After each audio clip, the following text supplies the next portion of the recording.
Dar când te-ai dus în Iugoslavia, te-ai gândit că rămâi acolo?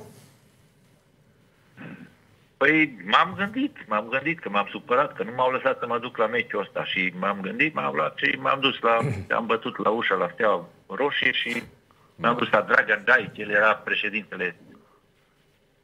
Și zice, ce vrei, cine ești? Păi sunt așa, păi zice, păi tu ce vrei? Păi tu joci pentru echipa națională a României, da, păi și ce vrei?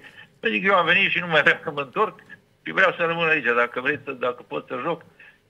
Și s-a ridicat din birou, a ieșit, au mai venit 2 persoane și zice, ia uitați cine a venit la noi să ne întrebe dacă vrea să joace pentru noi și au început să mă întrebe ce, cum, care, astea.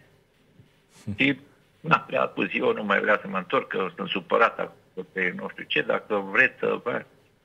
Și mi-au zis, bine, uite, vină încoace, mi-au dat imediat un om să mă duc, mi-au dat o cameră acolo și acolo am rămas.